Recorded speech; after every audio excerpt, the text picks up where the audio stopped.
Assalamu alaikum students. Today we will discuss about the regulation of wasteful metabolites in body.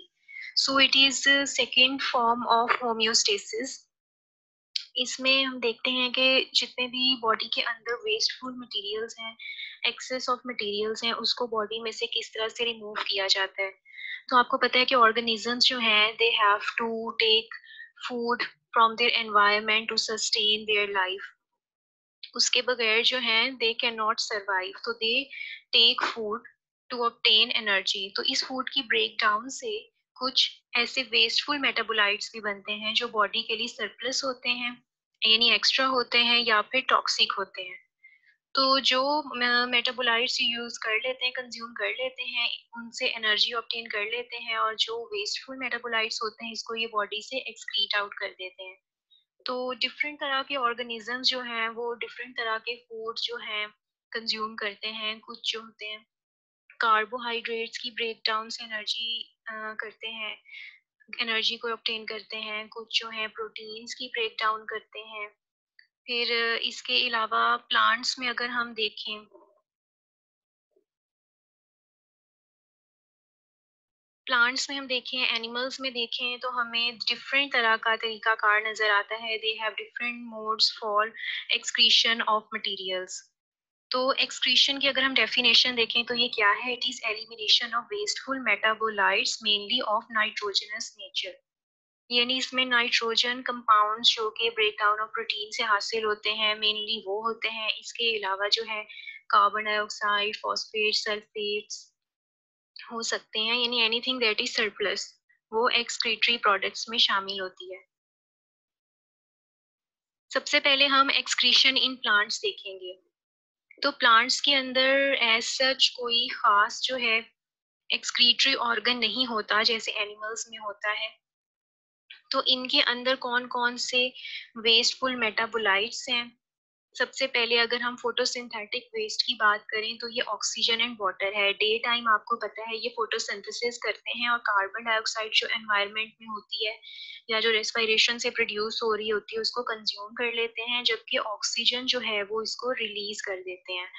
तो oxygen day time जो है excess amount में इनके पास बन रही होती है, क्योंकि जैसे जैसे डे जो है लेंथ बढ़ती जाती है ज़्यादा से ज़्यादा ऑक्सीजन प्रोड्यूस होती जाती है। तो रेस्पिरेशन भी आपको पता है कि साथ-साथ हो रही होती है, तो कुछ ऑक्सीजन जो है रेस्पिरेशन में कंज़्यूम हो जाती है, लेकिन ज़्यादा अमाउंट में होने की वजह से बाकी जो है एक्सेस वो एनवायरनमेंट में रिलीज़ हो जाती है। इसके ऑपोज़िट अगर हम नाइट टाइम में देखें, तो नाइट टाइम में फोटोसिंथेसिस नहीं हो रही होती, तो कार्बन डाइऑक्साइड जो है वो कंज़्यूम नहीं हो रही।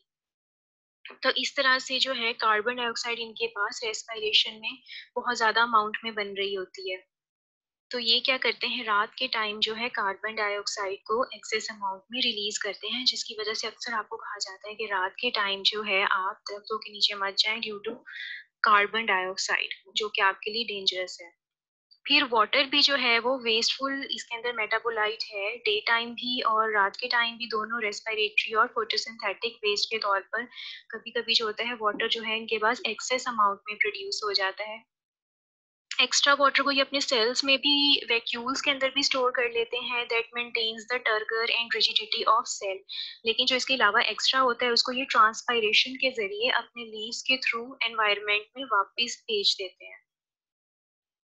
फिर एक्सक्रीटरी ऑर्गन्स इन प्लांट्स हैं, तो इसके अंदर एज सच कोई एक्सक्रीटरी ऑर्गन नहीं है, लेकिन ये अपनी वैक्यूल्स को, लीव्स को, ब्रांचेस, ट्रंक्स जो हैं उनको जो है एज अ रेस्पिरेटरी ऑर्गन जो है वो यूज करते हैं। तो हम इनको बारी बारी देखते हैं। सबसे पहले है हमारे पास प्लांट वैक्यूल्स। आपको पता है प्लांट्स के अंदर जो वैक्यूल्स हैं वो लार्जर साइज के होते हैं एज कम्पेयर टू एनिमल्स, क्योंकि आपको पता है कि एनिमल्स की तरह ये प्लेस टू प्लेस तो जा नहीं सकते अपने फूड को ढूंढने के लिए, पानी के लिए। तो they are confined to one place. तो जब भी इन्हें जैसे ही एनवायरमेंटल कंडीशंस फेवरेबल होती हैं तो ये अपने वैक्यूल के अंदर फूड को, वाटर को स्टोर कर लेते हैं, ताकि जब कभी ऐसी कंडीशन आए जब इनको ये अवेलेबल ना हो तो ये इस स्टोर्ड मटेरियल को यूज कर सकें। इसके अलावा ये एज अ एक्सक्रीटरी ऑर्गन भी यूज होता है। जितने भी सरप्लस और वेस्ट मेटाबोलाइट्स होते हैं वो वैक्यूल्स के अंदर स्टोर हो जाते हैं। तो ये एक्स्ट्रा अमाउंट के जो एक्सक्रीटरी प्रोडक्ट्स हैं इनको ये क्रिस्टल फॉर्मेशन जो है उसकी कर देते हैं, क्रिस्टल फॉर्म में इसको स्टोर कर लेते हैं, जैसे कि कैल्शियम ऑक्सालेट के क्रिस्टल्स होते हैं। यहाँ हमें दो तरह के क्रिस्टल्स नजर आ रहे हैं, रेफाइड क्रिस्टल जो कि नीडल शेप्ड का है, और ड्रूज क्रिस्टल ये थोड़ा सर्कुलर है, तो ये कैल्शियम ऑक्सालेट के क्रिस्टल्स होते हैं।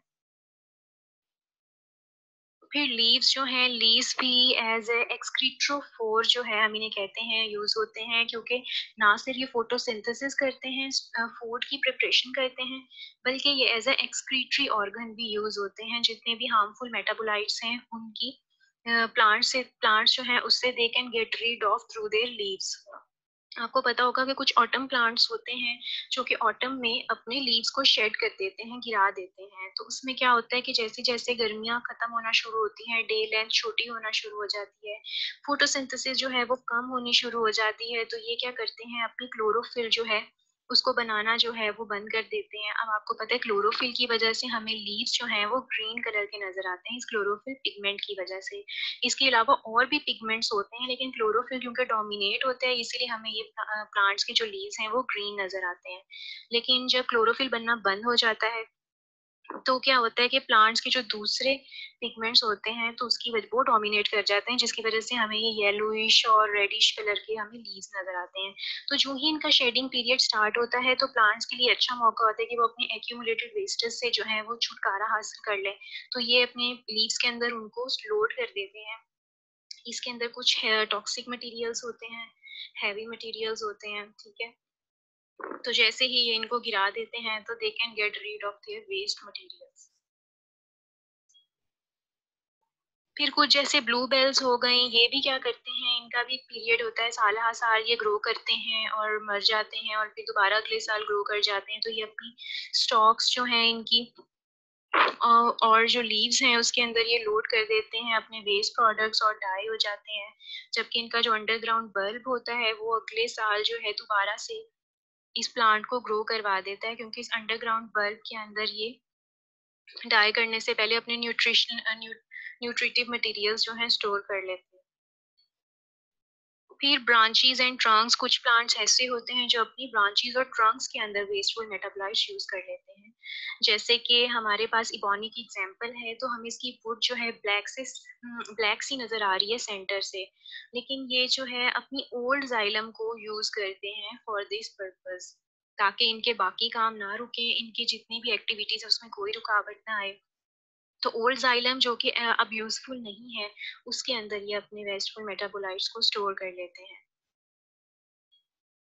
फिर केमिकल वेपन्स, कुछ प्लांट्स ऐसे होते हैं जो डायरेक्टली सॉइल के अंदर ही अपने वेस्टफुल मेटाबोलाइट्स और टॉक्सिन्स जो है रिलीज कर देते हैं। कभी कभी वो इनको अपने फायदे के लिए भी यूज करते हैं एज केमिकल वेपन। जैसे कॉनिफर्स में इस तरह के प्लांट्स क्या करते हैं कि अपनी ऐसे केमिकल्स रिलीज करते हैं ताकि दूसरे ऑर्गेनिज्म, दूसरे प्लांट्स के सीडलिंग्स को ग्रो होने से और एस्टेब्लिश होने से रोक सकें।